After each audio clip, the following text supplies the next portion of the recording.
Géraldine Maillet. Alors moi, je voulais savoir si Gauthier était au courant. Est-ce que ça se passe bien aujourd'hui au Rassemblement National ? Est-ce qu'il n'y a pas des sortes de petites frictions entre Jordan Bardella, par exemple, et Monsieur Chenu ? Ils s'aiment pas beaucoup. Hein. Mais c'est public, ils se détestent. Oui, mais est-ce qu'il y a eu éventuellement une sorte de dissonance sur la motion de censure aujourd'hui à voter ? Enfin, qui n'ont pas donc voté. Je pense que de toute façon, la motion de censure, c'est à la fin des fins, c'est Marine Le Pen qui tranche. Et là, je pense qu'il n'y avait pas de volonté de censurer le gouvernement Bayrou.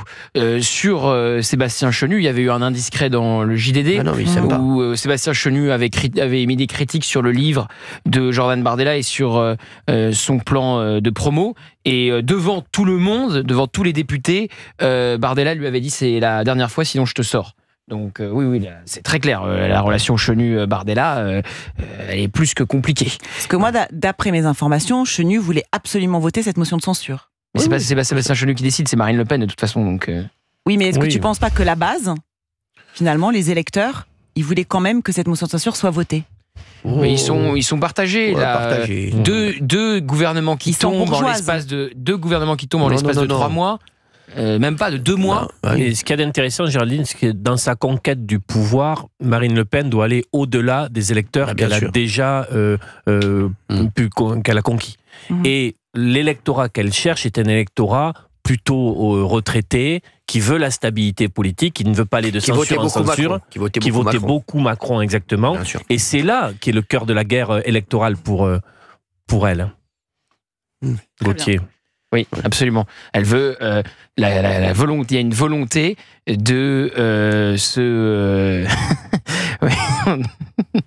il y a une volonté pour Marine Le Pen de ne pas être vue comme une agent du chaos. Donc si le PS se décroche de la France insoumise et que ça rejaillit ensuite sur elle si elle fait le choix de censurer, évidemment c'est pas bon. Donc au bout d'un moment il y a un arbitrage, c'est Marine Le Pen qui décide et elle a décidé de ne pas censurer visiblement. On me dit de sources sûres que Sébastien Chenu et Jordan Bardella, ils peuvent avoir des petites tensions, mais il n'y a pas de problème majeur. Il n'y a pas péril en la demeure. Voilà, il n'y a pas de problème majeur. C'est normal. Il y a un boss. Oui, mais tout le monde a des tensions avec son boss. Regardez-vous avec moi. Bah oui, quoi ? Il n'y a pas une tension. Non, mais à part vous. Mais Géraldine Maillet, vous arrivez tout le temps. C'est pas pour ça qu'on s'aime pas. Bien sûr. Ah, bien sûr. C'est même sain, je veux dire. Gauthier. C'est presque suspect, je crois que tu te disputes jamais avec Cyril, je vais te dire. Jamais. C'est presque suspect, ouais, c'est vrai. Jamais. Non, mais c'est normal. De toute façon, on peut pas être d'accord. On peut pas être d'accord sur tout. Évidemment. Regardez, même à part Gauthier et moi, qui sommes toujours d'accord sur tout. Tellement fusionnel. Franchement, non, mais c'est vrai, c'est fou. Sinon, c'est forcément. Vous n'avez jamais dit. Moi, je le dis. Voilà. Il y a des choses avec lesquelles je suis d'accord, avec Sébastien Chenu, d'autres avec Jordan Bardella, d'autres avec Jean-Luc Mélenchon. Reprenez-vous s'il vous plaît. Voilà, c'était pour voir ce qu'allait dire Gauthier Lebray. Vous voyez ou pas ? Vous avez vu, voilà comment on peut s'embrouiller avec Gauthier Lebray. Vous voyez ou pas ? Voilà. Non, mais c'était pour rire. Et c'est pas pour ça qu'on s'entend pas. Voilà. C'était pour rire. Là, faut s'embrouiller. Vous m'avez jamais appelé pour me dire la prochaine fois que tu dis ça, je te sors. Comme Jordan Bardella a dit ça à Sébastien Chenu. J'ai pu le dire à des chroniqueurs. Oui. Ah mais moi je dis la vérité. J'ai pu le dire à des chroniqueurs. Donc j'ai pu le dire. Et ils sont encore là. Mais vous, comme vous êtes parfait. Je peux pas vous dire ça, mais j'ai pu le dire à des chroniqueurs. Franchement. Ah si. Moi je dis la vérité, je m'en fous.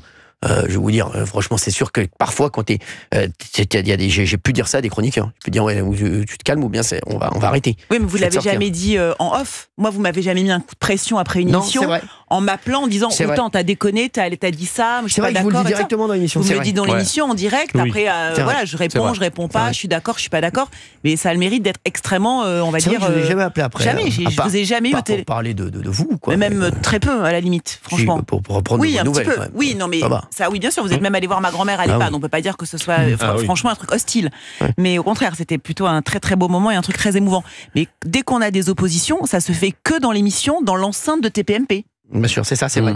C'est vrai. Et le public aime ça. Ouais, le public aime. En tout cas, voilà, ça se mérite là, je trouve. Le public en raffole. Merci, on est sur Europe 1.